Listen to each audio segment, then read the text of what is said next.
주간보호 창업 준비 얼마나 준비해야 할까요? 어떻게 하면 후회 없는 창업을 할 수 있을까요? 자격증만 있으면 될까요? 아니면 다른 센터에서 일을 좀 하다가 경험을 쌓고 시작해야 될까요?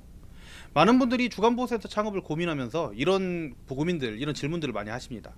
현장에서 10년 이상 주간보호센터 창업을 지원한 전문가로서 받은 질문 중에 이런 류의 질문이 가장 어려운 질문 중에 하나인데요.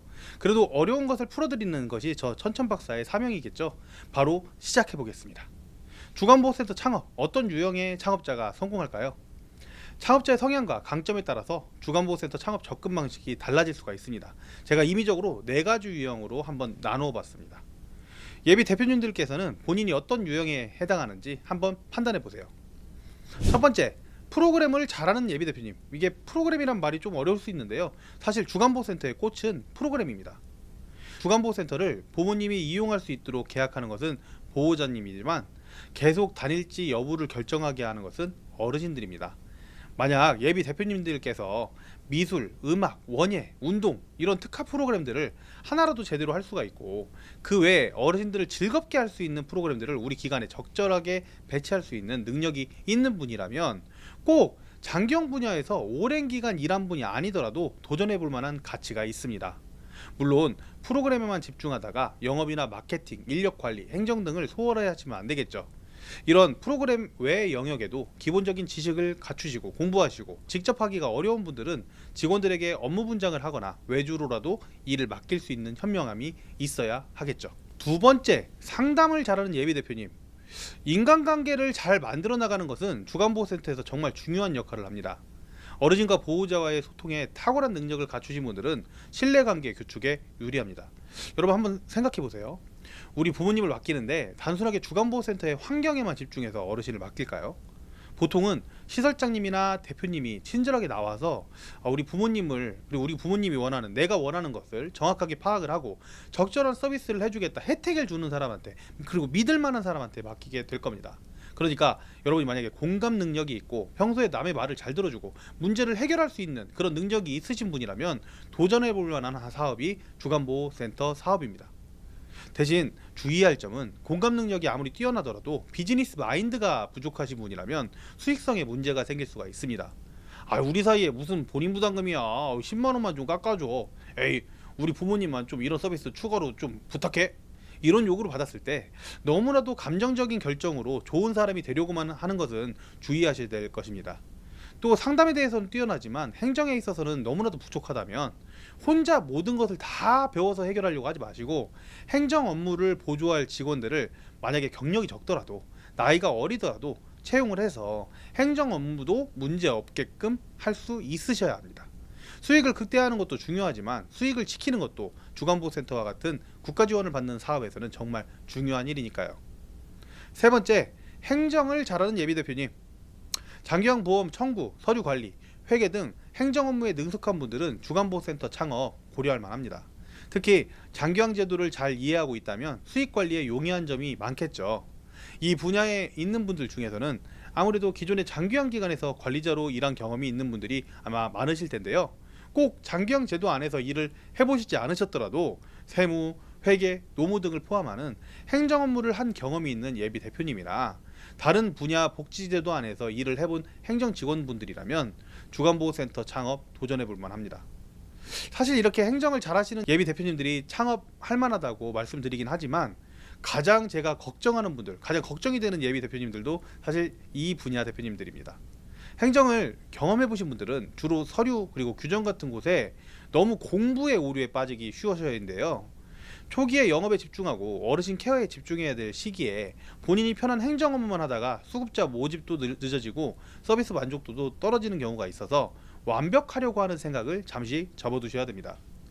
서비스의 본질을 잊지 않고 균형을 유지하는 것이 중요하다는 것 대표님 잊지 마세요. 네 번째, 사람을 잘 채용하고 관리하는 예비 대표님. 전부터 사업을, 특히 직원을 채용해서 운영하는 사업을 해보셨던 분들은 주간보호센터 창업 고려해볼 만합니다. 물론 직접 일하시는 것보다는 초기 채용에 대한 인건비 부담이 그만큼 크겠지만 적절한 규모를 잘 확인해서 창업을 하고 그리고 직원들을 한 2년 이상 적절한 교육을 통해서 숙련시킨다면 단순하게 한 개의 주간보호센터뿐만 아니라 여러 개 센터로 확장 가능한 경우가 많습니다.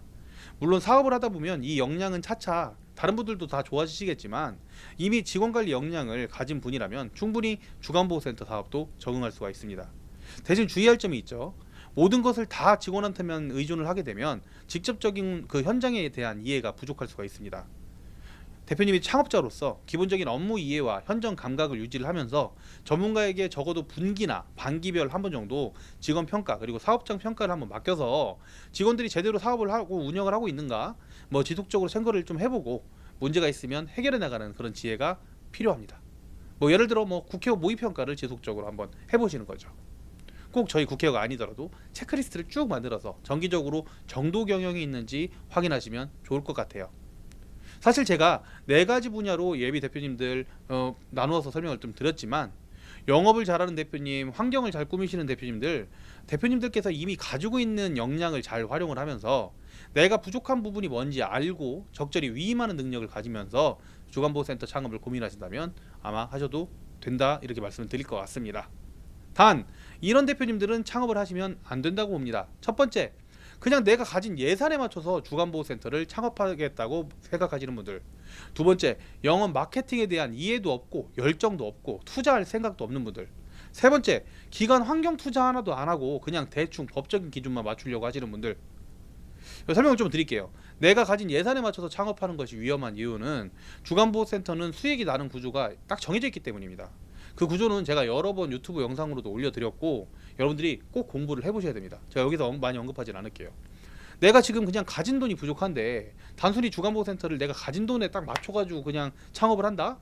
내가 하고 싶다는 이유로 그냥 창업한다? 차라리 직장 다니시는 것이 낫다는 말씀 드리고 싶습니다. 두 번째, 영업 마케팅 요즘에 안 하면 안 됩니다. 아는 분들 대충 모아서 뭐 몇 명만 모아서 창업하는 시대는 지났습니다. 요즘은 보호자님들이 주위 30개 주간보호센터 다 돌아보고 찾아오는 그런 시대입니다.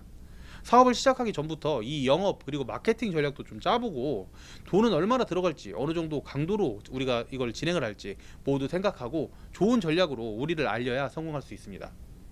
뭐 예를 들어 저희 국회의원 창업 패키지와 함께한 대표님들은 적어도 2달, 3달 전부터 영업 방법을 다 고민을 하고 계시고 온라인으로도 적어도 오픈 한 달 전부터는 마케팅을 시작하고 있습니다. 물론 직접 쓴다고 하면 시간도 더 걸리고 돈도 들어가겠죠. 그런데 그렇게 하고 있어요. 자, 세 번째, 기관 환경 투자. 다 이어지는 얘기인데요. 벽지 장판만 해도 사람이 모이는 시대는 지났습니다. 어르신이 즐거울 수 있는 프로그램을 다복합적으로 제공할 수 있어야 성공할 수 있는 시기에 돌입했습니다. 그러니까 이거 생각하셔서 창업하셔야 됩니다. 결론을 지어보겠습니다. 주간보호센터 창업, 사실 자격증만 가지고 있다고 해서 시작할 수는 없습니다. 단 제로부터 시작할 필요도 없습니다. 여태까지 대표님들께서 가지고 있던 역량들이 무엇인지 파악을 하시고 내가 가지고 있는 강점으로부터 사업을 시작하셔야 됩니다. 제로가 아니라요. 또 다양한 상황에서 대처 방법, 실무 노하우, 인맥 형성 등 내가 가지고 있는 단점을 보완할 수 있는 열정이 있어야만 사업을 성공할 수 있다고 봅니다. 주간보호센터 창업은 단순한 비즈니스가 아니라 어르신의 삶을, 보호자의 삶의 질을 높여드리는 그런 사업입니다. 충분한 준비와 진정성을 갖고 접근하신 대표님들을 국회와 천천박사가 앞으로도 응원하겠습니다. 도움이 되셨다면 구독과 좋아요 부탁드리고요. 저는 국회의원 천천박사였습니다. 긴 영상 봐주셔서 감사합니다. 감사합니다.